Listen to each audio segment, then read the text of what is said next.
Dile. Ahora sí, ahora sí. Muy buenas tardes a toda nuestra ciberaudiencia.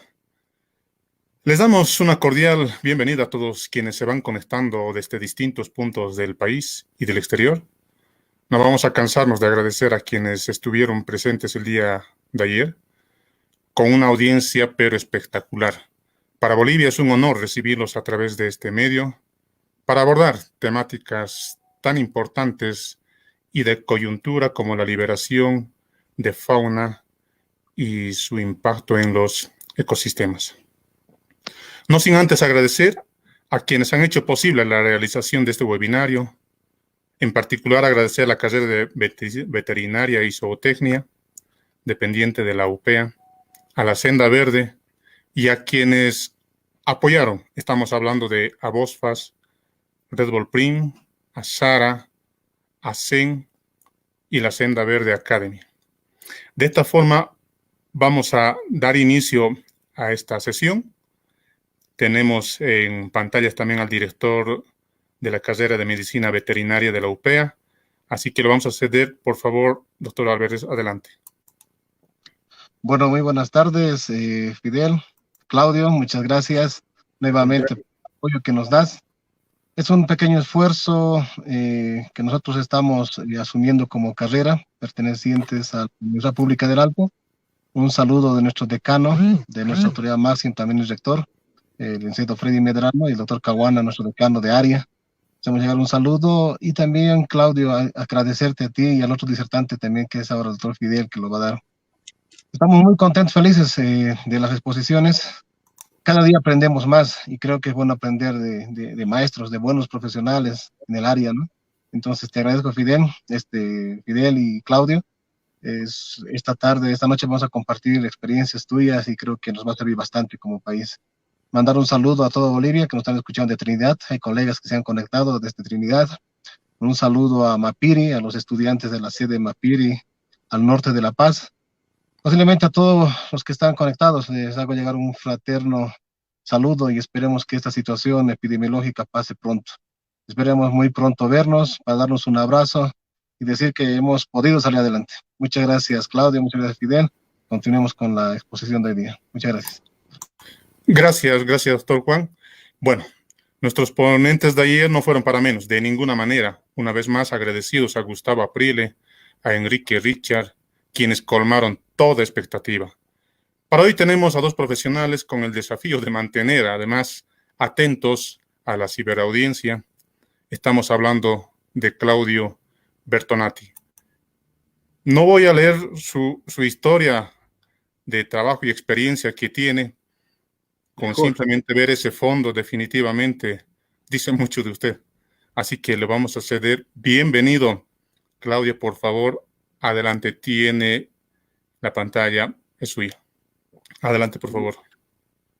Primeramente, quiero agradecer de todo corazón esta invitación a vos, Fidel, a las autoridades y la comunidad educativa de la Universidad Pública del Alto de Bolivia.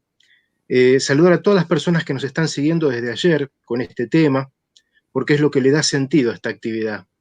También a la Senda Verde, no solamente por auspiciar, llevar adelante este webinar internacional, sino también por el trabajo que vienen desarrollando.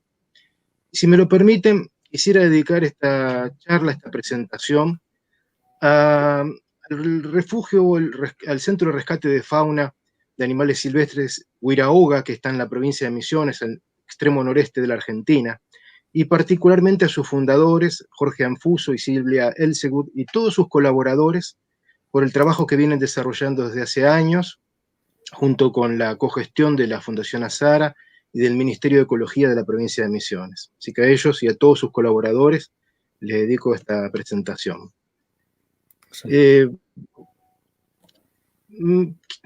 Traté de titularla de un modo algo provocativo, si se quiere, pensando en la cantidad de animales que son liberados, muchas veces sin los recaudos, sin los análisis sanitarios, los análisis biológicos para determinar su identidad, Y sin embargo, mucha gente celebra esto. En el día de ayer, tanto Gustavo Aprile como Enrique Richard nos pusieron sobre la mesa la complejidad que esto tiene, los riesgos que hay que evitar, y entonces un poco yo quería reflexionar a distancia, pero en vivo con todos ustedes acerca de para qué rescatar fauna, con qué finalidad y hacia dónde. Entonces, piensen ustedes qué es lo que estamos viendo, qué es lo que están viendo ahora, piensen qué puede ser eso. Ustedes están viendo, aunque parezca increíble, un parque nacional, no solo un parque nacional, un sitio declarado Patrimonio de la Humanidad, el Parque Nacional Canama, donde, ¿qué nos muestra esta foto? Que aún las áreas protegidas están siendo sometidas a agresiones legal e ilegalmente. Esta es actividad minera ilegal, en búsqueda de oro y diamantes, invadiendo los territorios del Parque Nacional y destrozándolos, como pueden ver. Pero cuando nosotros tomamos distancia y vemos el resto de los escenarios con diversidad biológica, vemos que las agresiones, las amenazas, los problemas de conservación son una constante.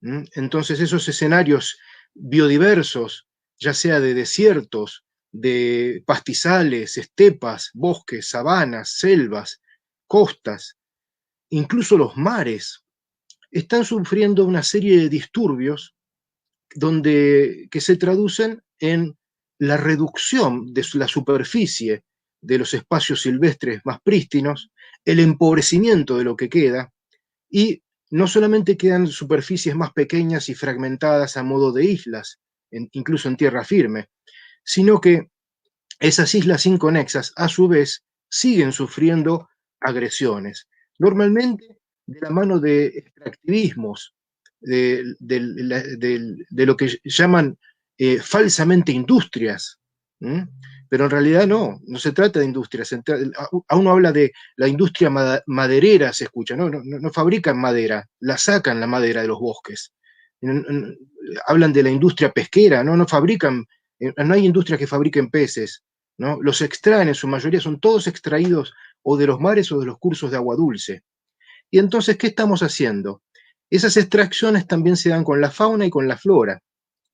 Entonces, a esos escenarios silvestres, además de haberlos reducido en superficie, de haberlos aislados unos de otros, haciendo que a la larga no tengan mucha viabilidad si no los conectamos, si no protegemos, bueno, también nos encontramos con que hay caza furtiva, que hay captura, captura y comercio ilegal de especies, que hay tenencia ilegal de especies, como lo hay también de plantas ornamentales.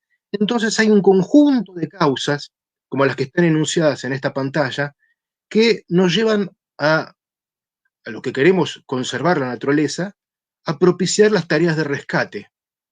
Entonces, a veces llegan animales huérfanos, caídos de nidos por tormentas, algunos heridos por prácticas de tiro, por líneas de pesca, otros abandonados en la vía pública, otros que han sufrido quemaduras o shocks eléctricos con los cables de alta tensión, otros aparecen enfermos, por supuesto, grandes volúmenes decomisados o incautados por las autoridades. Algunos otros animales aparecen atropellados, en otros casos atacados o heridos por sus propios predadores naturales. Otras son donaciones que vienen de personas que han tomado conciencia y dijeron, bueno, me enteré que está mal haber comprado este animal silvestre y yo ahora lo quiero donar. O a veces se lo quieren sacar de encima porque el animal silvestre despertó su instinto o despertó sexualmente al haber alcanzado la madurez y se torna agresivo. Entonces, todas estas variables hacen que tengamos una enorme diversidad de situaciones que originan el rescate de fauna, pero también una enorme diversidad de especies que aparecen.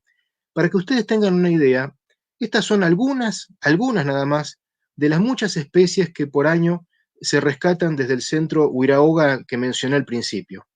Entonces, donde ustedes pueden ver reptiles que vienen con anzuelos de líneas de pesca, pueden ver animales, aves atropelladas, animales mamíferos baleados, como esa corzuela nana, aves como esos pichones de la ceriba nana, Pteroglossus, que han caído después de una tormenta cayó el árbol que cobijaba el nido y quedan los pichones a merced de la tempestad.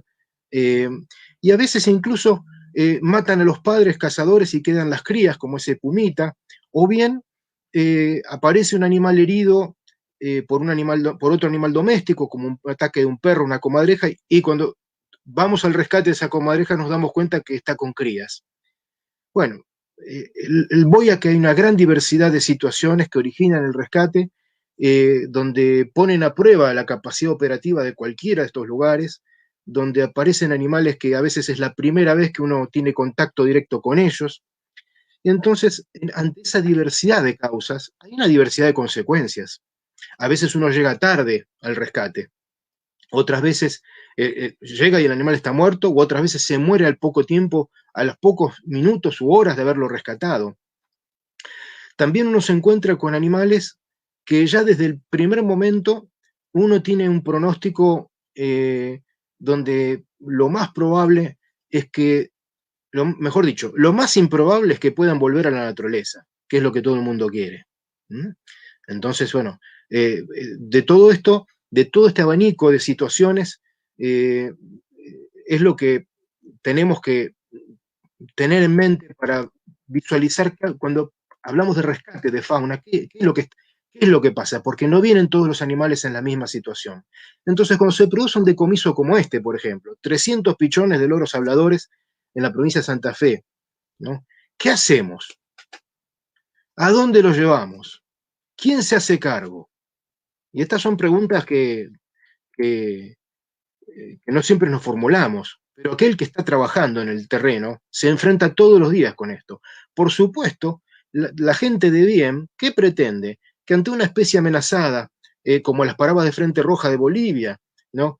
que son traficadas ilegalmente, todos queremos que vuelvan a la naturaleza, es así, pero para que vuelvan a la naturaleza, es decir, desde el momento del rescate hasta el proceso final, tenemos que contar con recursos de todo tipo, logísticos para ir a la búsqueda del animal, el rescate, estructura edilicia, una sala de primeros auxilios, un área de cuarentena, capacidad técnica personal para poder identificar taxonómicamente a qué especie pertenece y a qué variedad o subespecie o raza geográfica pertenece ese individuo, porque ayer nos explicó muy bien Enrique Richard que la naturaleza ha trabajado durante miles de años con su evolución para generar poblaciones distintivas, incluso dentro de una misma especie, adaptadas a los distintos ambientes que esa especie ocupa o habita.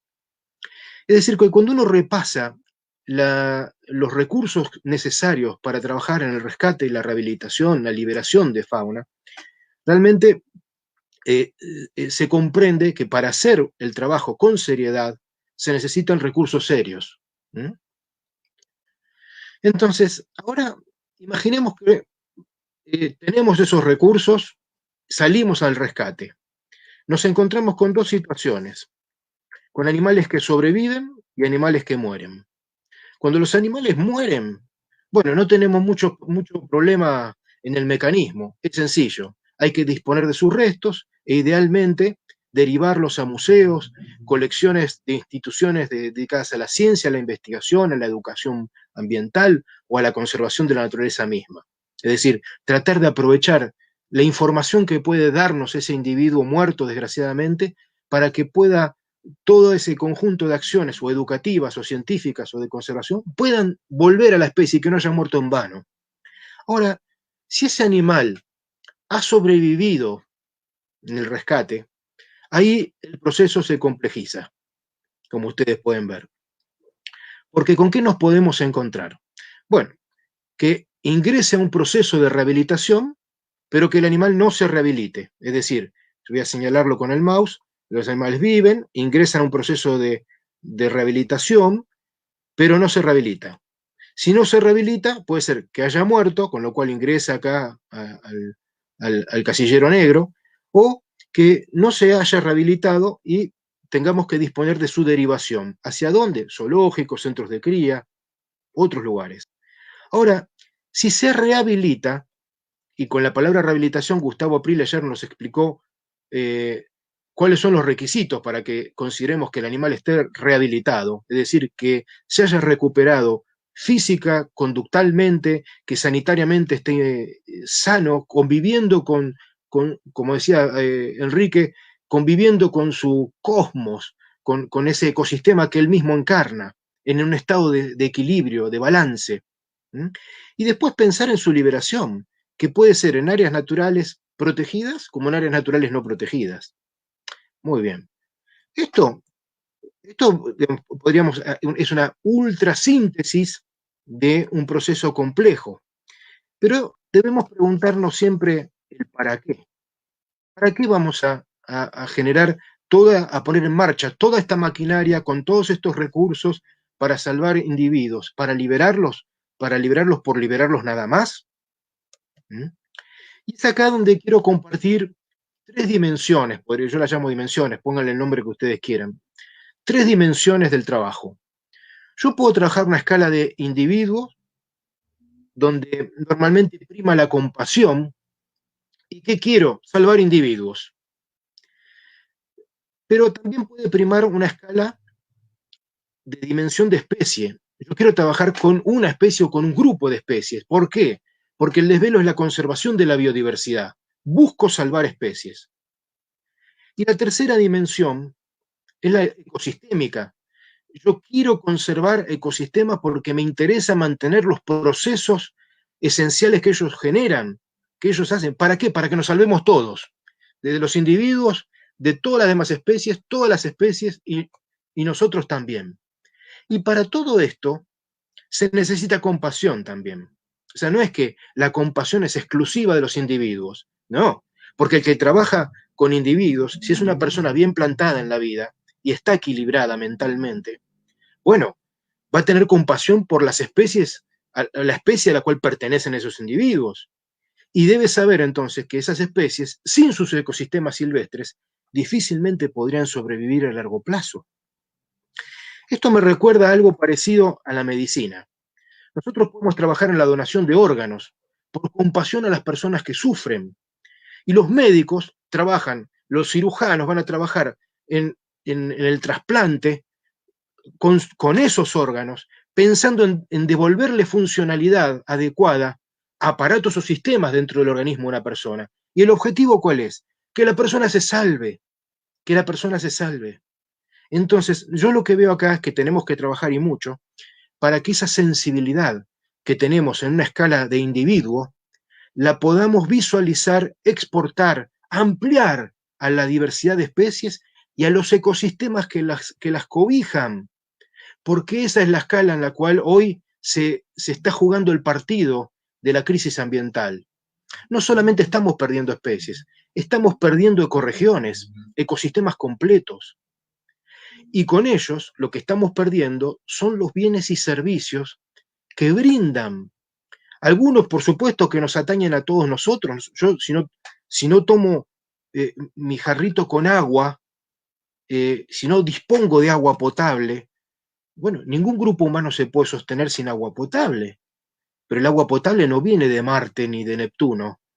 Viene de nuestros ríos, de nuestras montañas, de los deshielos, de las lluvias, de las precipitaciones. Pero si yo no mantengo cierta armonía en los ecosistemas silvestres, ese servicio se deteriora y a la larga se pierde. Pero como esos servicios son silenciosos, gratuitos y cotidianos, es decir, nunca nos llega una factura del correo donde la abrimos y dice cuánto hay que pagar por poder respirar el aire que generan los bosques, las selvas, los pastizales, cuánto hay que pagar por la belleza que nos brinda la naturaleza cuando podemos abrir una ventana y ver diversidad de plantas, mariposas, aves.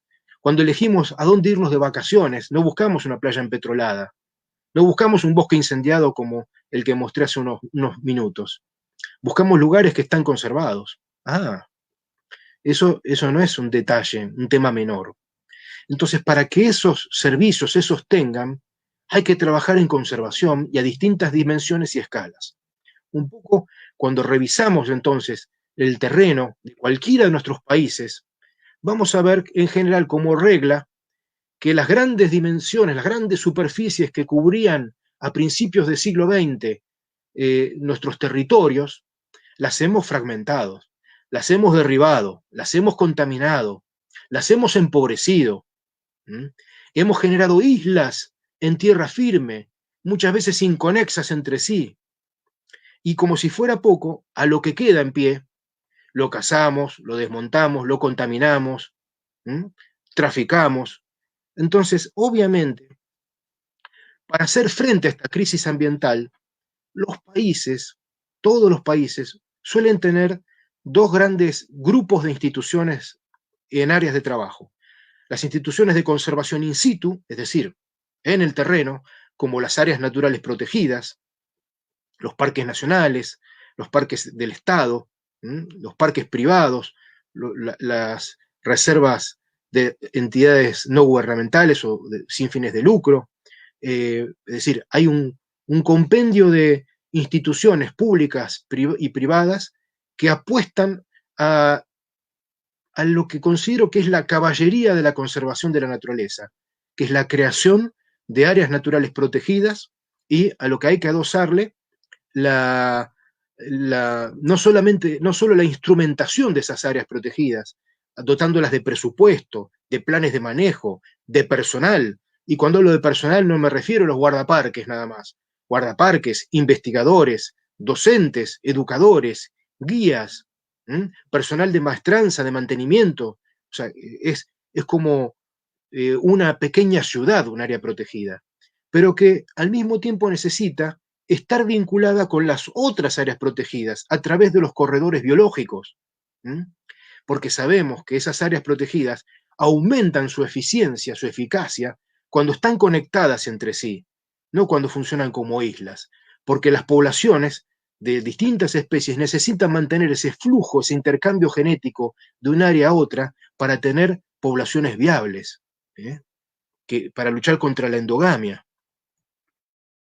Pero también tenemos otro grupo de instituciones, las instituciones de conservación ex situ, es decir, fuera de la naturaleza, los jardines botánicos, los zoológicos de verdad, no las colecciones de animales vivos, zoológicos, los acuarios, oceanarios, centros de rescate de fauna, centros de reproducción, bancos de germoplasma, viveros. Es decir, tenemos un montón de instituciones de conservación ex situ que cuando contrastamos unas y otras, es decir, las instituciones de conservación ex situ con las in situ, no tenemos mucho para pensar en cuáles son sus objetivos.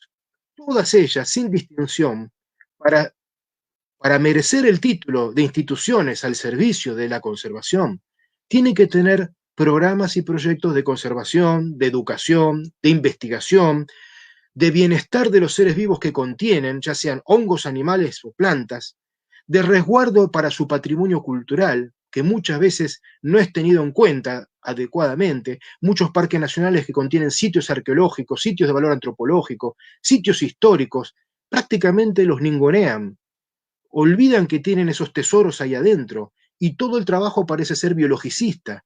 Nosotros tenemos que integrar la conservación de la naturaleza con la conservación del patrimonio cultural. Y todo eso, si podemos ofrecerlo al servicio de la recreación pública, una recreación inteligente, una recreación con contenidos, en la medida que esto no interfiera con los grandes objetivos anteriores, bienvenida sea, bienvenida sea. Pero cuando uno habla de museo de ciencias naturales, cuando uno habla de un acuario, de un zoológico, muchas veces me preguntan, pero ¿qué opinás vos de tal museo, de tal acuario, de tal zoológico? Primero me pregunto, primero, ¿es un zoológico? Primero, ¿es un museo? Porque para hacerlo tiene que cumplir con estos objetivos. Si no cumple con estos objetivos, será otra cosa. No será un museo, será una colección de bienes culturales. No será un zoológico, será una colección de animales vivos al servicio de una boletería.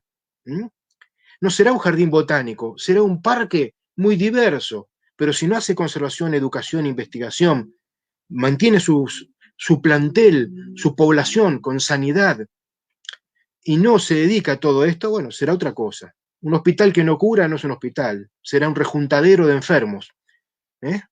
Esas son las grandes diferencias que tenemos que tener en claro.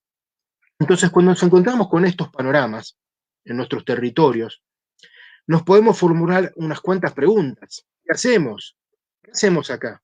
Remediación, mitigación, recuperación, restauración, rehabilitación, resilvestramiento. ¿Qué hacemos? Esa pregunta, digamos, muchas veces tiene más de una respuesta. No son excluyentes estas opciones.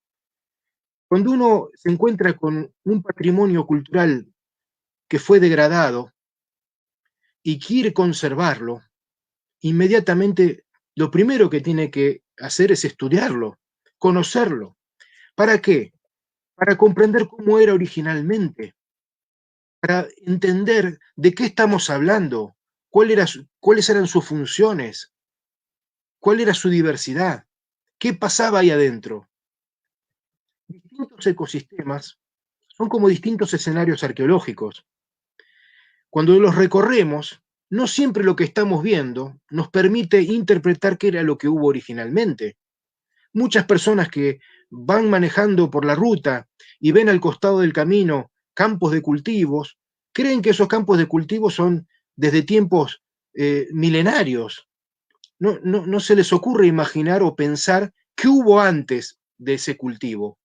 Lo mismo nos puede pasar con los sitios arqueológicos, ¿no? Cuando miramos el hoy, cuando tenemos ese presente frente a nuestras narices, pocas veces tenemos la capacidad de visualizar el pasado. Y al igual que sucede en la arqueología, en la biología pasa lo mismo. La única manera de aproximarnos al conocimiento de ese pasado es estudiando, es leyendo, investigando, generando conocimiento, consultando especialistas. Esa es la forma. Entonces, cuando nos encontramos con un ambiente degradado, que ha sufrido alteraciones, podemos ver acá distintos tipos de intervención, desde los más sencillos a los más complejos, donde ustedes pueden ver que en estas dos ejes, en el horizontal, trato de graficar el nivel de estado de conservación de menos conservado o peor conservado a mejor conservado.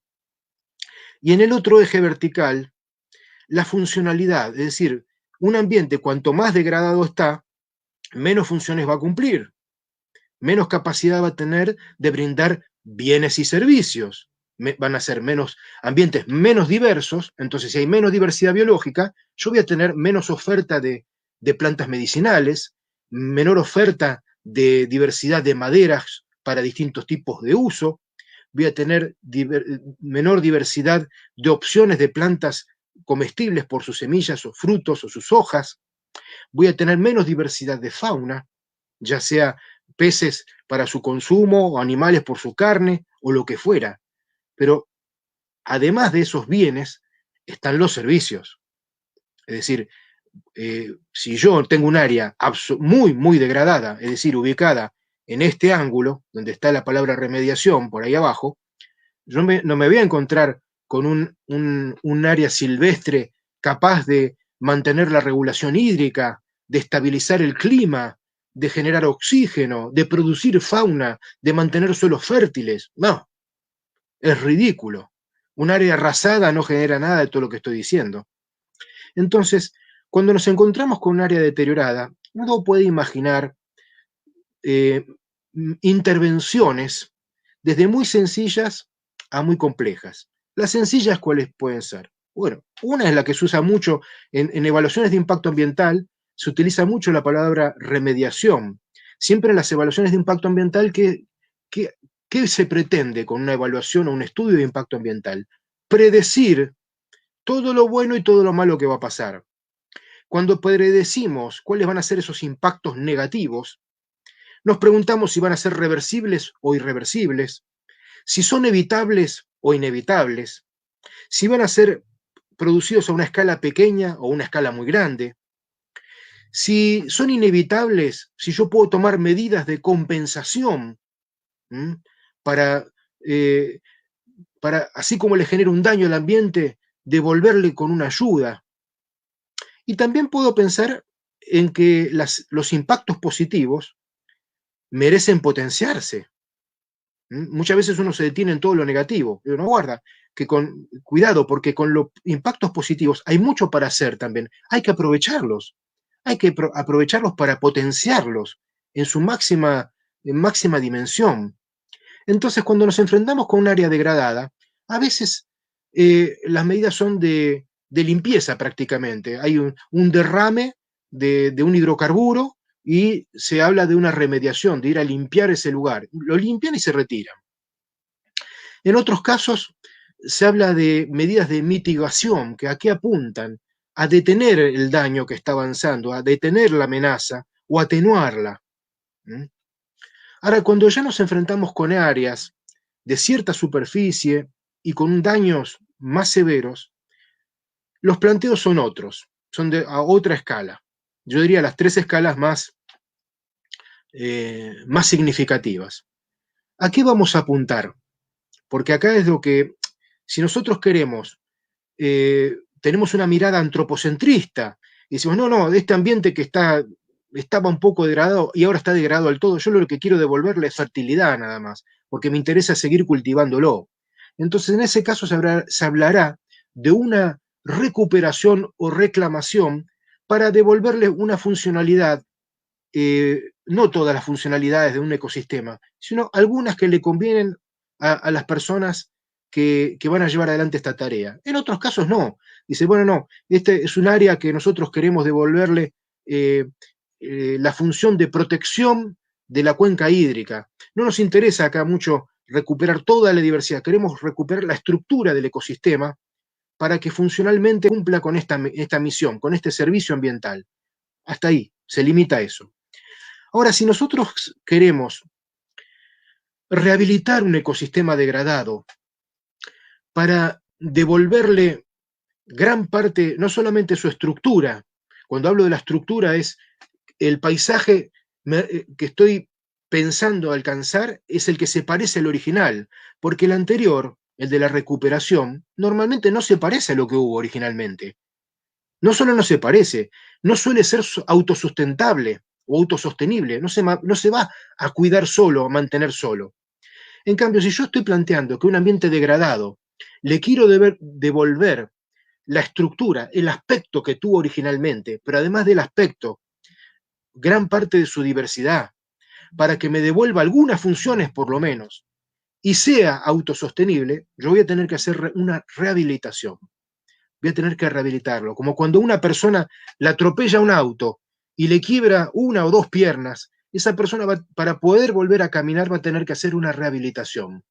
Va a tener que hacer una rehabilitación. Cuanto mejor sea esa rehabilitación, mejor atendida esté y menor haya sido el daño inicial, por supuesto, más velozmente se va a provocar el cambio. Entonces, si un ecosistema está degradado, pero poco a poco nosotros podemos acompañar su proceso de recuperación, de rehabilitación, con la reintroducción de especies, ya sea de animales o plantas silvestres autóctonas, que estuvieron presentes ahí, y cuidando de la genética, es decir, reintroduciendo lo que genéticamente es de la región y está sano. Bueno, yo lo que voy a hacer gradualmente es potenciar la capacidad de ese ecosistema de recuperarse. Lo voy a ayudar, en parte lo voy a recuperar yo, pero en parte cuando una vez que eche a rodar ese proceso, va a aparecer ahí lo que llamamos resiliencia, que es la capacidad de todo ambiente natural de poder recuperarse o volver a un estado original.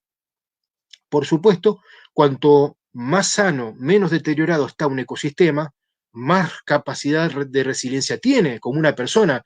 Cuanto más sana está una persona, más capacidad, más resiliente es, más capacidad tiene de curarse aunque no tome remedios. Se resfría y aunque no tome ningún tipo de remedios, una persona sana, en poco tiempo se va a restablecer, se va a sanar.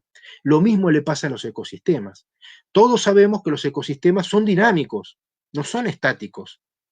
O sea, y ese dinamismo se traduce en una serie de cambios que llamamos etapas seriales en ecología, que tienden, en la última instancia, tienden a alcanzar un estado que llamamos clímax, un estado climáxico, un estado de máxima estabilidad, donde se da la mayor eficiencia en uso de energía del sol, y al mismo tiempo la mayor diversidad biológica, la mayor cantidad de especies en la misma unidad de superficie, la mayor diversidad de relaciones inter e intraespecíficas y la mayor biomasa.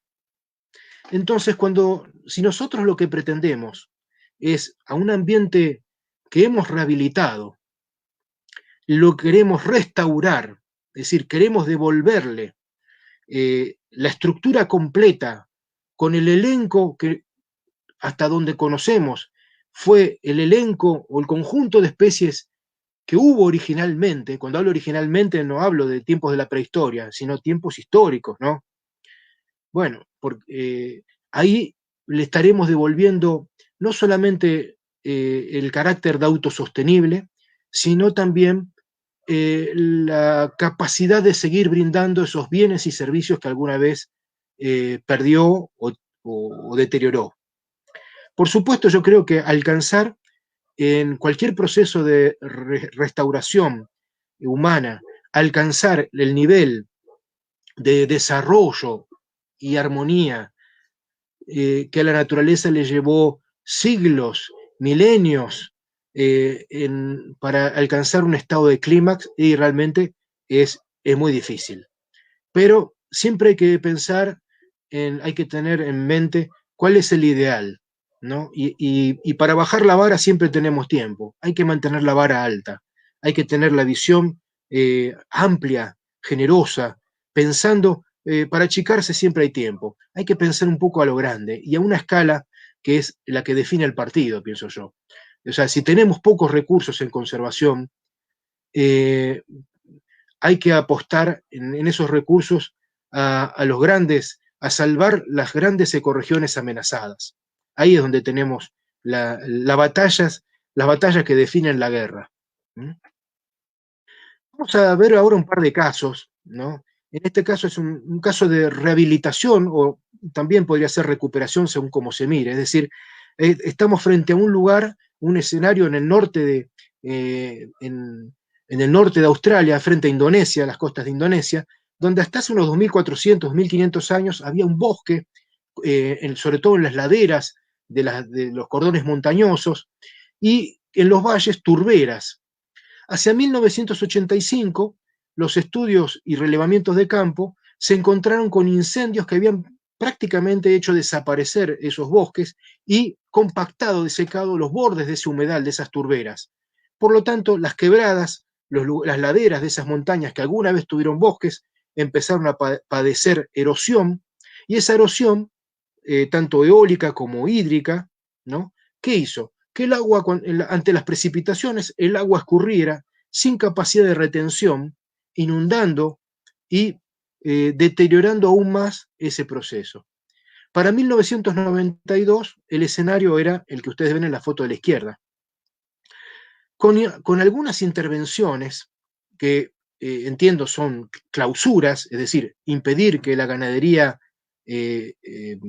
doméstica pisotee, ramonee y impacte la cobertura vegetal, regulando después esa capacidad de carga ganadera y enriqueciendo esos paisajes o ecosistemas, reintroduciendo plantas que fueron originales y otras que son de carácter forrajero, es decir, acá hubo una combinación, por eso digo, esto es un híbrido entre recuperación y rehabilitación, ¿no? Pero es un caso interesante porque mire lo que dijo un productor: ahora producimos vegetación más rápido de lo que podemos criar nuestro ganado, cuando hasta hace unas décadas atrás era impensable poder reproducir nada. Entonces, ¿cuál es el resultado de estas intervenciones? Pudieron recuperar una parte de la diversidad biológica original, pero también algunos de los bienes y servicios ecosistémicos, el forraje, y también la capacidad de regulación hídrica. Voy a poner otros ejemplos. Esto, una vez más, tiene por protagonista a Huiraoga, el Centro de Rescate de Fauna en Puerto Iguazú, en las afueras de Puerto Iguazú. Han rescatado pecaríes labiados, Tayasu pecari, ¿no? ¿Para qué? Miren el artículo, este es compartir un artículo periodístico, pero a mí me parece interesante cómo ese artículo refleja algunas cosas muy valiosas. La primera es que hubo un proyecto. O sea, que no es que se rescataron animales y se rehabilitaron, bueno, lo largamos, los revoleamos por ahí. No, había un proyecto y ese proyecto tenía un objetivo, que era reintroducir el pecarí de collar, perdón, el pecarí labiado a un área protegida donde desapareció, es decir, reintroducir una especie extinguida localmente. Y otra cosa interesante, para hacerlo se nutrió de animales de 2 centros de conservación ex situ, del propio, Huiraoga, y de otro que se llama Parque Ecológico El Puma, que suele rescatar, tiene animales en cautiverio de rescate, de herencia, de derivaciones. Es decir, no es solamente lo que llega de la naturaleza. Y por último, otra cosa interesante, la cantidad de instituciones que participan de esto. Estos no son trabajos en soledad, no pueden serlo. Estos son trabajos que exigen de todas las partes. Cuando yo mostré el gráfico donde traté de mostrar un poco el circuito del rescate de fauna, alguno habrá reparado que había un cuadro que decía Estado o autoridades gubernamentales. Esto, sin el aval, sin la autorización, sin la supervisión, el apoyo y el control del Estado, es imposible. Además sería ilegal. Así que son muchas las instituciones en las cuales uno debe apoyarse. Voy a poner otro ejemplo muy lindo. El programa de conservación y rescate de aves rapaces, que cumple 20 años y que funciona integrando esfuerzos del ex Zoológico de Buenos Aires, actual Ecoparque Porteño, la Fundación Cabureí y otros organismos, ya sea del Estado provincial, como el caso de Misiones, como de otras provincias en las cuales trabaja, se ha dedicado no solamente a rescatar aves rapaces, ha puesto foco también en algunas especies amenazadas, como el águila cornada, un endemismo sudamericano, una de las águilas más amenazadas del continente, que padece una serie de problemas, no uno. Sabemos que cuando una especie está amenazada, no está amenazada por una causa normalmente, sino por muchas. Destrucción o modificación del ambiente, fragmentación de ese hábitat, persecución directa, captura o caza ilegal. Y al mismo tiempo, hay otro problema que se ha presentado ahora, es el tendido eléctrico, donde cuando es monofásico presenta que muchas aves rapaces como esta mueran electrocutadas. Bueno, quiero compartir ustedes algunas alegrías, porque si no parece a veces que los temas ambientales están teñidos siempre de frustraciones. No. En este caso, por ejemplo, hay muchas cosas para señalar. Una de ellas es, se habían propuesto liberar de tendidos eléctricos de este tipo que generan electrocuciones en las aves rapaces el año pasado poco más de 1,5 millones de hectáreas.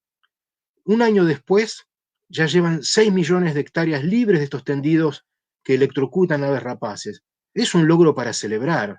No ha sido tapa de ningún diario, pero merita, porque estamos tan carentes de buenas noticias, de noticias sanas, de ejemplos moralizantes, que esto realmente merece esa difusión. Además, también me parece interesante resaltar que a lo largo de 20 años este programa, de rescate, ha generado recursos humanos muy valiosos, muy valiosos. Recursos humanos que luego, sensibilizados por la compasión que genera encontrar un ave baleada, quebrada, atropellada, se han involucrado en la conservación de la naturaleza. Algunos han estudiado carreras afines, algunos se han especializado, ¿no? Como Ulises Balsa, para mencionar un ejemplo muy concreto. Hay muchos, Manuel Encabo. El mismo Andrés Capdeville, que yo pienso que es un poco el motor, el alma mater de todos estos grupos de trabajo en torno a las rapaces, en torno al programa de conservación y rescate de las rapaces. Pienso que lo que han logrado merece un repaso, porque no solamente han rescatado fauna, han rescatado gente que por ahí no sabía muy bien qué hacer de su vida y encontró una causa noble a la cual servir. Y eso, lo sabemos, pasa con todos los centros de rescate de fauna. Es una constante. Cuando yo veo lo que ha hecho la Fundación Culunche en Mendoza, cuando veo lo que ha hecho la Fundación Biondina con el cóndor, a lo largo de América, y uno revisa la cantidad de personas que han pasado por estos lugares a hacer pasantías, a hacer voluntariados, pero en definitiva tomar contacto no solamente con la naturaleza, sino con los problemas de la naturaleza y las soluciones que podemos darle a esos problemas. Así que le mando también un abrazo a todos los que mencioné recién, a todas las instituciones y personas que mencioné recién, y a todos los que trabajan en los distintos lugares, desde el que limpia los recintos hasta el que mantiene la dieta adecuada, aquel médico veterinario o asistente de médico veterinario que ayuda a la sanidad, al biólogo que trabaja en la identificación taxonómica o sistemática de esas especies, a las autoridades que apoyan logísticamente estos procesos. Así que bueno, voy a tirar otro ejemplo ahora. Corremos el telón y a veces tenemos charlas en TED, como la que nos dio Martín Kowaleski hace poco, es decir, el director de la Estación Biológica Corrientes del Museo Argentino de Ciencias Naturales, Bernardino Rivadavia de Buenos Aires, donde para mí hay algo importante, más allá de las tareas específicas de una estación biológica, basada fundamentalmente en la investigación, en la comprensión, hay una tarea que yo pondero enormemente, que es la de compartir ese conocimiento con aquel que no lo tiene. Porque cuando nosotros vamos a los congresos de especialistas, de zoología, de conservación, siempre nos hablamos y aplaudimos entre nosotros.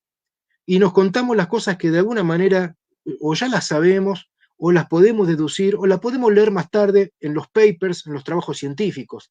Pero lo que está faltando en el desafío ambiental es poder convencer al indiferente o a la persona que no pertenece a este ámbito ambiental o educativo, científico. Es ahí donde tenemos que llegar. Por eso yo valoro y aliento a que todas las personas que generan conocimiento trabajen en lo que se llama la extensión universitaria o fuera de la extensión, la educación no formal, ¿no? No alcanza con la educación en el aula, porque en el aula tenemos un público cautivo. El desafío está en el público no cautivo, que está fuera del aula, el que no va a venir nunca a un curso nuestro. Ahí es donde tenemos que extremar nuestra capacidad histriónica, nuestra capacidad de comunicación, para poder convencer que lo que hacemos no es un capricho, lo que hacemos no es una cosa romántica. No digo que no haya romanticismo, no digo que no haya amor en esto, pero también hay algo muy racional, muy racional. La crisis ambiental afecta a millones de personas, y si no hay más hambre en el mundo es porque todavía queda naturaleza. Pero en la medida que amenacemos esa naturaleza que hoy está en pie, va a haber más pobreza, va a haber más indigencia, va a haber menos posibilidades de desarrollo genuino, y los países pobres o empobrecidos van a tener más dificultades para salir adelante. Así que mi gratitud también a todos los docentes, a todos los investigadores como Martín Kowaleski, que trabajan en la docencia y en la extensión, en compartir lo que saben con los demás. Voy a compartir ahora también otro lindo ejemplo. Muchos centros de rescate, así como digo que hay que compartir el conocimiento con aquel que no lo conoce, por supuesto hay que compartirlo y generarlo con el que lo conoce o debería conocer también. Porque la ciencia es una construcción permanente de conocimientos que se nutre de distintos lugares.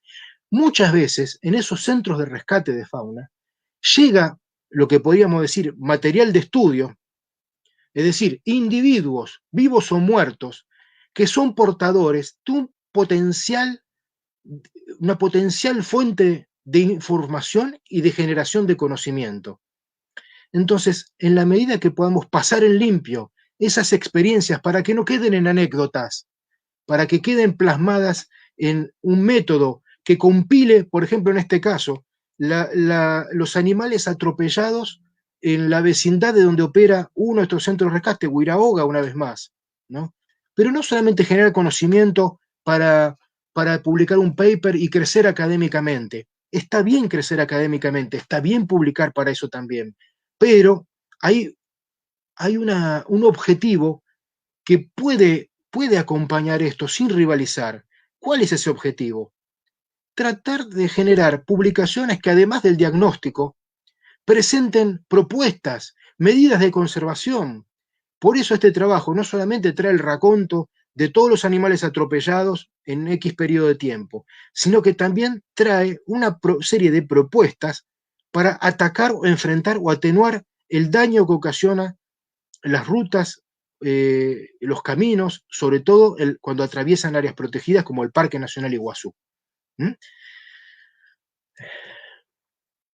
Bueno, acá planteo 6 preguntas para que cada uno de ustedes las pueda pensar con tiempo. Esta charla va a quedar grabada, entonces después la pueden revisar, pueden hacer una captura de pantalla, pueden preguntarse con qué dimensión concebimos nuestro trabajo, es decir, una dimensión de individuos, de especies, de ecosistemas, una dimensión que atraviesa todo esto.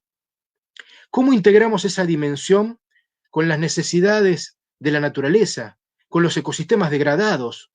¿La integramos o simplemente rehabilitamos y libramos donde podemos? ¿Qué hacemos con los animales que no pueden ni deben liberarse? Es eso, ahora vamos a ir a ese punto. Y otra cosa importante, ¿cómo voy a conocer yo el impacto de mi trabajo? Porque cuando uno revisa los sitios web, las páginas de Facebook, o escucha las conferencias de los rehabilitadores de fauna o de las personas que trabajan en rescate y rehabilitación de fauna, parecen todos éxitos. Entonces yo digo acá, miren, hablar de los fracasos es muy importante. Yo casi hago un culto de hablar de mis fracasos, porque es muy importante. Es como cuando uno investiga una especie amenazada y está buscando sus poblaciones. ¿Qué se suele publicar? ¿Dónde la encontró? Pero tan importante como eso es publicar a los lugares donde uno fue y no la encontró. Por lo menos advertir que hubo prospecciones, hubo relevamientos en tales localidades y no se la encontró. Eso es tan valioso como saber dónde está.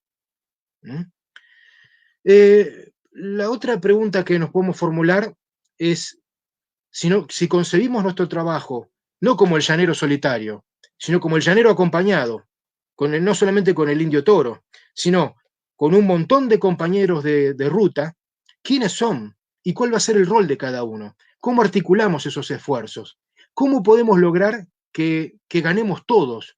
Que sea un trabajo que en todas sus aristas sea motivante, donde todas las partes se sientan engranajes de una gran maquinaria en la cual todos producen resultados y todos son los acreedores de los méritos de esos resultados. Digo esto para combatir los egos y las vanidades que existen, y hay que combatirlas, hay que ser generoso.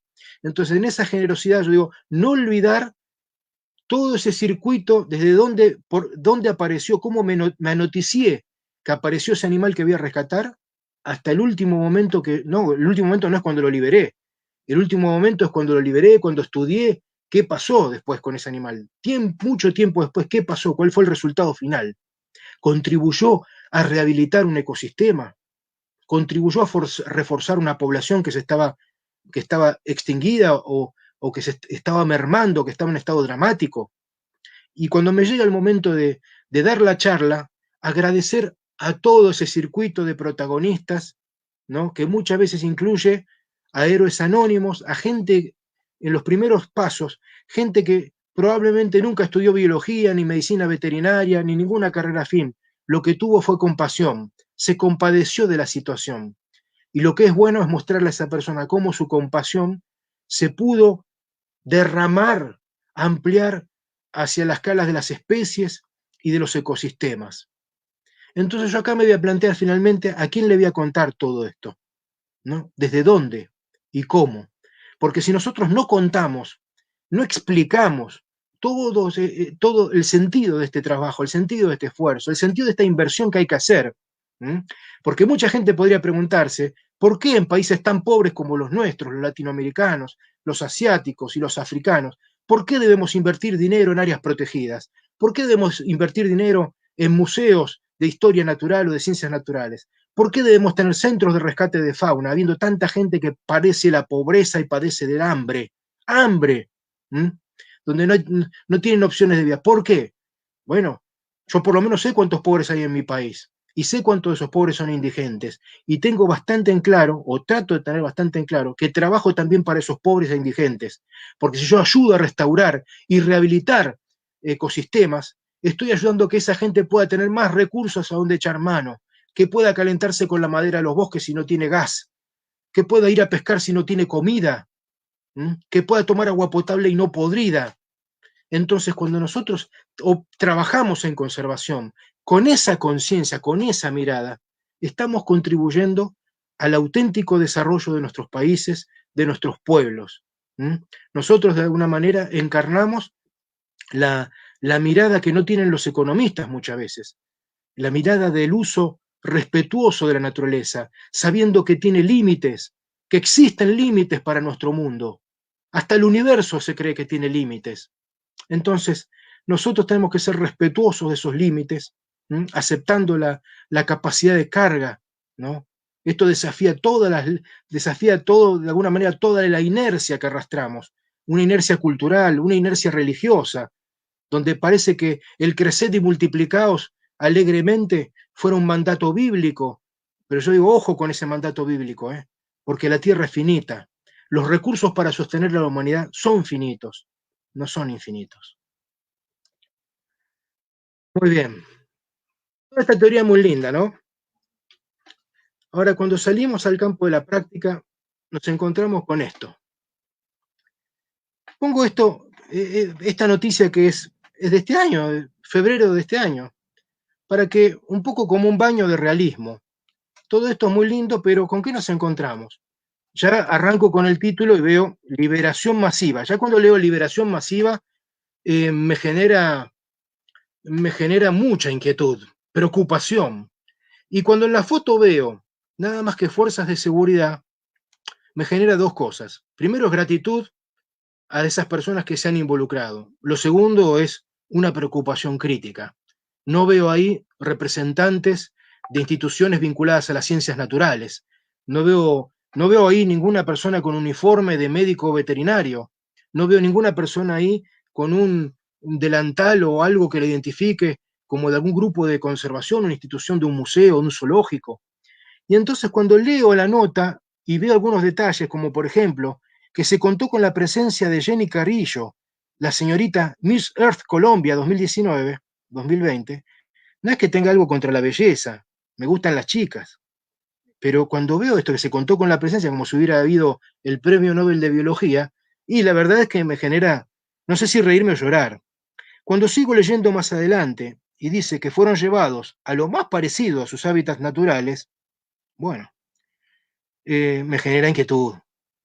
Cuando leo más abajo que se cumple con los protocolos del destino final acorde a su estado de naturaleza ordinario, parece que escribe un policía incluso, en especial para los animales que no son nativos de la región, ya se prenden todas las luces rojas del submarino y pienso que se hunde la nave, ¿no? Porque es acá donde entre esto y nada, nada. Un gran escritor argentino, Adolfo Bioy Casares, decía, entre el Sinbad y el insomnio, el insomnio. Yo pienso que entre una mala liberación y nada, nada, por favor, nada, no liberen nada, ¿no? Ni a lugares que se le parecen, ni especies que no son las autóctonas o nativas de la región, y mucho menos de una manera masiva y despreocupada, porque estos son goles en contra. Pero ¿qué pasa? Estos goles en contra, la tribuna los aplaude como si fueran olímpicos. La gente que ve, que participa incluso, y que ve esto por televisión, que lee los diarios, no tiene esta mirada crítica que tenemos nosotros. Le parece fabuloso. Entonces es acá donde mejor que atacar es explicar. Y yo acá lo que le pido a nuestros amigos de Colombia, que los hay y muchos y grandes especialistas en esta materia, es que es esto, hacer docencia, agradecer a esta gente su vocación de servidores públicos, su vocación de involucrarse en el combate del tráfico de especies, en el rescate de fauna, pero con cuidado. Y es acá donde podemos ayudar a articular para que esos animales no tengan como primera opción la liberación alegre, sino que esa sea la última de las opciones, después de haber cumplido con todas las etapas y requerimientos que hay que cumplir. Entonces, cuando revisamos cuáles son las dificultades del trabajo en el rescate y la rehabilitación de fauna con miras a rehabilitar o restaurar ecosistemas, nos encontramos con que una primera dificultad es que no se considera necesario tomar recaudos, que piensan que no es necesario. Recién lo decomisé, larguémoslo ya mismo. Asociada a esta dificultad, perdón, es que hay pocos centros de rescate de fauna. Un problema clásico de las autoridades intervinientes, ya sean guardaparques, guardafaunas, personal de fuerzas de seguridad o fuerzas militares que intervienen en operativos de control de caza, control de comercio, de captura, es a dónde ya detuvimos al transgresor. Lo agarramos violando la ley y tiene acá estos animales que capturó o cazó ilegalmente. Pero ¿qué hacemos con estos animales? ¿A dónde los llevamos? Y es ahí donde la primera dificultad asociada a la falta de recaudos es que no hay lugares, no abundan los centros de rescate y rehabilitación de fauna. La segunda dificultad, ¿cuál es? No suelen contar con los recursos que necesitan. Puse acá una foto contraria, es decir, de las unidades móviles de algunas alcaldías de Colombia que pueden servir de inspiración para muchos municipios de los demás países de la región latinoamericana, donde contar con vehículos, es decir, contar con capacidad logística, es clave. Pero esa capacidad logística necesita también recursos, necesita personal, necesita combustible, necesita jaulas de transporte, necesita instrumental para hacer la captura, a veces redes, dardos. Entonces, muchas veces los recursos humanos, logísticos, infraestructura, espacios, no siempre, normalmente hay más carencias que abundancias. La tercera dificultad es que, ya los que están en tema lo saben con mucha claridad, que la mayor cantidad de animales rescatados no se van a poder liberar. Desgraciadamente, ¿qué más quisiéramos nosotros que sea fácil? ¿Qué más quisiéramos nosotros que todo lo que se captura pueda reinsertarse en la naturaleza? Seríamos las personas más felices de la humanidad. Pero nos hemos dado cuenta a lo largo del tiempo, porque todos creo yo, hemos pasado por esa serie de etapas de tener la tentación de liberar cuanto antes y aún con dudas un animal silvestre. Pero en la medida que nos vamos informando, que tomamos conciencia, que vamos conociendo que la sanidad veterinaria va avanzando en el conocimiento de ese ecosistema que encarna cada individuo, como lo explicó Richard ayer, cada vez son más los recaudos que hay que tomar. Pero lo que podemos afirmar sin lugar a dudas es que la enorme mayoría de lo que se rescata, de lo que es extraído de la naturaleza, difícilmente pueda volver. O sea, es una minoría y yo diría que es la excepción a la regla lo que puede volver. Entonces la otra pregunta es, ¿qué hacemos con esos animales que no pueden ni deben volver a la naturaleza? ¿Eutanasia? Como hacen muchos países como Estados Unidos, ante todo lo que decomisa directamente el grueso va a la eutanasia. Los donamos, los derivamos, nos lo quedamos nosotros en nuestra institución, porque siempre que uno tiene que pensar si lo deriva es a dónde, con qué objetivo, ¿no? Y quién cubre los gastos, porque acá hay recursos limitados, una vez más. Quiero compartir con ustedes ahora un video de la Senda Verde. Es un video conmovedor. Pienso que ilustra muy bien esto que estoy compartiendo con ustedes ahora.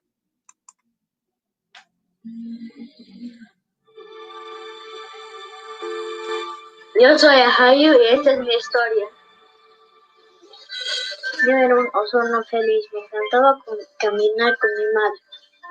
Pasábamos lindos momentos juntos. Soy un oso andino, nacido salvaje en las montañas. Mi vida era muy buena.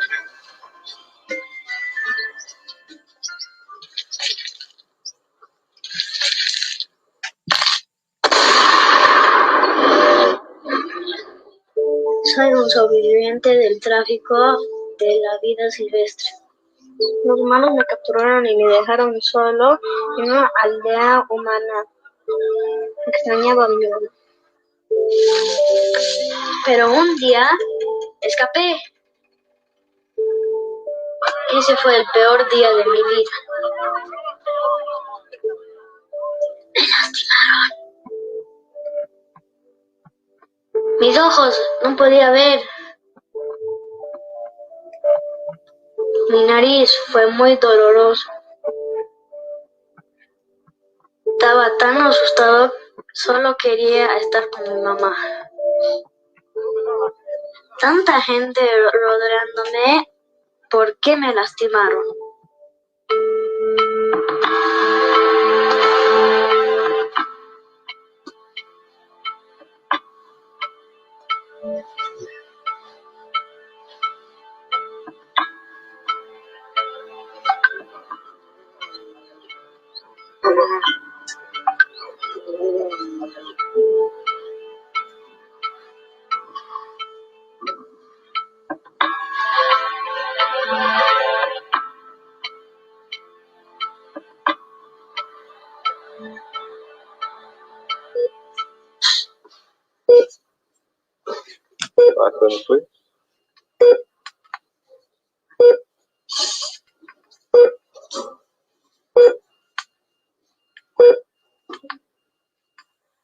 Finalmente estoy a salvo ahora que vivo en la senda verde. Tengo personas que me aman. Mucha gente que me ayuda y me cuida. Ahora como comida saludable todos los días y he crecido grande y fuerte. Mi madre estaría orgullosa del oso que soy ahora. Pero sí tomo cada paso lentamente, aprendiendo a vivir sin mi vista y sin mi olfato. Aunque tengo una pregunta. ¿Por qué me ha ocurrido esto a mí? Escuché a los humanos hablando.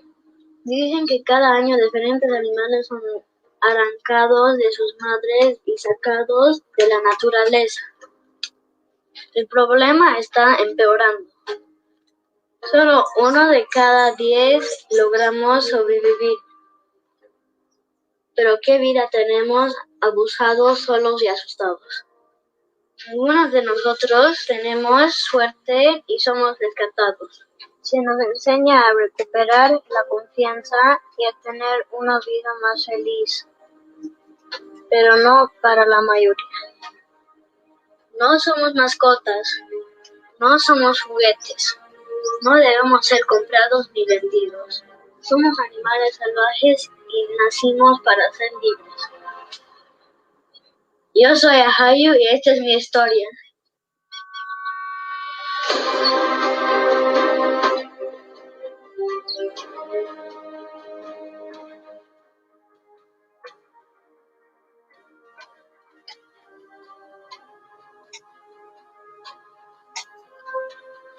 Muy bien. Este caso perfectamente se da o extrapola a una enorme cantidad de otras especies. Lo importante acá es que uno podría haber optado, yo me imagino, y agradezco a la Senda Verde, en no haber optado por la eutanasia, porque era seguramente una de las opciones que las primeras opciones que habrá pensado más de un veterinario al ver esta situación. Pero el hecho de haber apostado a recuperar el animal, darle un sentido, aunque haya quedado ciego y sin olfato, sabemos que no puede volver a la naturaleza, que no debe volver a la naturaleza, pero ese oso, con su historia de vida, y a través de este video, aunque sea, ni siquiera viéndolo personalmente, podemos llegar a muchas personas con un mensaje, con un mensaje. Es más, yo le propuse a Fidel Fernández cuando vi este video, le digo, mirá, sería buenísimo poder linkear, vincular animales como este oso con el proyecto JUCO, que estudia la misma especie, el oso de anteojos, en el norte de Argentina y el sur de Bolivia, a cargo del licenciado Fernando del Moral, porque menciono algunas cosas que se pueden hacer, desde tomar registros de bioacústica, es decir, el repertorio de voces del animal, tomar muestras de pelos, de fecas, contrastar genéticamente distintas poblaciones, ya eso hace que el animal, ese individuo que está muerto ecológicamente, pero vive, pueda vivir para la conservación de su especie, que está amenazada. Bueno, Menciono otro ejemplo. En Mundo Aparte, un lugar que está en las afueras de Rosario, la provincia de Santa Fe, en Argentina, hay un pequeño refugio de animales que yo diría, si hubieran pasado por un zoológico, lo más probable es que el grueso de esos animales, la opción inmediata hubiera sido la eutanasia. Entonces se reclutó acá animales desahuciados. Por ejemplo, recuerdo una lechuza del campanario, Tito Alba, sin las alas, un animal que tuvieron que amputarle las 2 alas por el estado crítico en el que había llegado, un macho. Ustedes dirán, bueno, ¿para qué mantener una pobre lechuza sin las alas? No va a poder volar nunca. Bueno, no pudo volar, pero en este lugar se lo puso con una hembra, y aunque ustedes no lo puedan creer, ese macho se las ingenió para reproducirse y generar pichones que después pudieron ser liberados. Esto nos demuestra que no tenemos que subestimar las posibilidades que, que nos pueden brindar algunos animales que inmediatamente llamamos discapacitados, inhabilitados y que nos sirven, entre comillas, para algunas finalidades. Un animal con discapacidad puede ser un auténtico embajador de la naturaleza que nos puede narrar en primera persona o no, o yo narrándolo frente a él, ¿por qué está acá? ¿Por qué no está cumpliendo un rol en la naturaleza este animal? ¿Por qué está acá? ¿Por qué está en cautiverio? ¿Por qué está en un zoológico? ¿Mm? Bueno, yo puedo contar, es más, esto le da sentido a los zoológicos que mantengan estos animales, porque hoy estamos necesitados, como ustedes saben, de a dónde llevamos estos animales, que nadie quiere, por otra parte, que nadie quiere. Entonces, para terminar, me animo así con cierta imprudencia de compartir consejos que no son para ustedes, son para todos, son para mí, son para todos, que es pensar en rehabilitar fauna con miras a rehabilitar los ecosistemas que están degradados. Si tenemos un centro de rescate o queremos concebir uno o un proyecto de rescate, tratar de focalizarnos en una o en muy pocas especies. ¿Mm? Por supuesto, mantener vínculos e integrar esfuerzos con otras instituciones, con otros especialistas. Para esto, acompañar la transformación que están transitando algunos de los zoológicos de la región, que no eran zoológicos, que eran colecciones de animales vivos nada más. Bueno, nosotros queremos que eduquen, que conserven, que investiguen, que generen programas de conservación no solamente para especies, individuos, especies, sino para restaurar y rehabilitar ecosistemas, que podamos evaluar resultados, que podamos comunicar balanceando lo emocional con lo racional. No caigamos en el pobrecito, pobre este animalito. No, pobrecito, sí, claro que sí, pobrecito. Pero pobrecito de nosotros si no somos capaces de darle un sentido mayor a ese sacrificio, a ese padecimiento. Y lo otro es, que no es un detalle, me parece, es, sabemos que el rescate y la rehabilitación de fauna funciona como un potente atractor de mucha gente que no tiene gran sensibilidad por la conservación de la diversidad biológica o la de las ecorregiones, pero que como tuvo animales de compañía, como sabe lo que es el amor de un perro, de un gato, de un canario, de un animal doméstico, digamos, ese animal de compañía le permite cultivar un vínculo con los animales que no son de compañía, que son los que nosotros tenemos que acompañar con esfuerzos de conservación. Por eso los trabajos de rescate y rehabilitación de fauna en general son convocantes, y lo importante es que una vez que esa gente se autoconvoca porque quiere voluntariar o quiere hacer una pasantía o especializarse, termine, gracias a nuestra mirada, comprometiéndose a una escala amplia. Bueno, como ustedes podrán imaginar, no me sobra el optimismo, pero me sobra la esperanza. Tengo mucha esperanza en que las cosas van a ir mejorando en la medida que hagamos nuestro mejor esfuerzo. Les agradezco a todos, sepan disculpar si me he prolongado más de lo debido, y los invito a que escuchen la presentación del doctor, de médico veterinario Fidel Bacheto, que es una verdadera autoridad en este tema. Un abrazo muy grande. Estimado Claudio, muchas gracias por la simplicidad, con la claridad que nos has transmitido, y la invitación creo que está hecha para toda la sociedad, que es un tema también de nosotros para empezar a empaparnos en estos temas. Bueno, pero te voy pasando a algunas preguntas. Escuchando, perdón. Una de ellas dice, buenas noches, gracias por la charla. Claudio, ¿cuál es tu recomendación para centros de custodia de fauna que están con problemas de hacinamiento y tienen considerado realizar liberaciones? ¿Me escuchaste? Creo que te entendí la... Sí, sí. Te lo vuelvo a leer. Dice, Bueno, buenas noches, Claudio. ¿Cuál es tu recomendación para centros de custodia de fauna que están con problemas de hacinamiento y tienen considerado realizar liberaciones? claro, cuando uno, cualquier centro de rescate de fauna se va a encontrar en el corto, el mediano o largo plazo, inmediatamente con que es tal el volumen de animales que están dando vueltas, que se rescatan, y son tan pocos los centros, que en poco tiempo la capacidad operativa va a estar saturada, no van a poder recibir más nada. Entonces, cuando uno no puede recibir más nada, es imprudente seguir recibiendo. O sea, si yo no puedo darle de comer a 5 personas, es impensable que le dé de comer a 20. No soy Jesucristo que puedo partir los panes y reproducirlos. Entonces, yo pienso que cuando eso sucede, hay que evitar incrementar la capacidad, de saturar la capacidad operativa, porque va a llevar a la frustración de todo eso. Entonces, uno tiene que saber decir que no. Ese es otro aprendizaje. Nosotros muchas veces tenemos el sí fácil, porque nos conmovemos, nos compadecemos y nos da lástima, y por lástima recibimos todo. Pero una vez que recibimos todo, la lástima nos tiene que dar la impotencia de no podemos salvar a la humanidad. ¿Mm? En todo caso, lo que podemos hacer es poner de manifiesto la necesidad, que no damos abasto, que los centros son insuficientes, que no podemos recibir más nada, no por mala voluntad, no porque no tenemos compasión, no porque no nos interesa, porque no podemos. Esto es como un hospital, existen un número limitado de camas, de habitaciones, y cuando ya están todas cubiertas no se puede traer más gente. Bueno, Y excelente. liberar no es la opción, ¿no? Liberar no es la opción.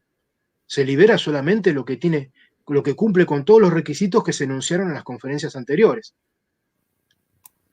Muy bien, gracias. ¿Por qué considera importante el conocimiento sobre la ecología y si ésta debe considerarse como un requisito para analizar y planificar acciones sobre los ambientes?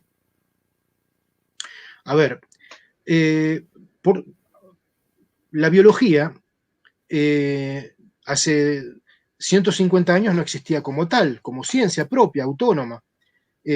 Había más naturalistas que biólogos.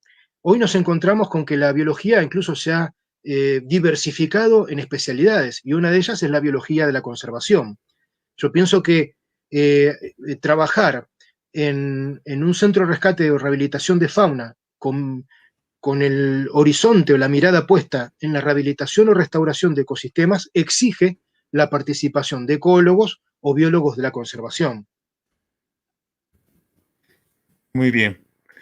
Hay otra más que pregunta, dice, en lugar de hablar de eutanasias, ¿no sería mejor hablar de sacrificios? Es un eufemismo, o sea, es interrumpir con la vida de un ser vivo. Yo pienso que tiene que ser la última opción realmente. En esto de rescate y rehabilitación hay dos opciones que tienen que ser las últimas, la liberación y la eutanasia. En el medio está el partido, ¿no?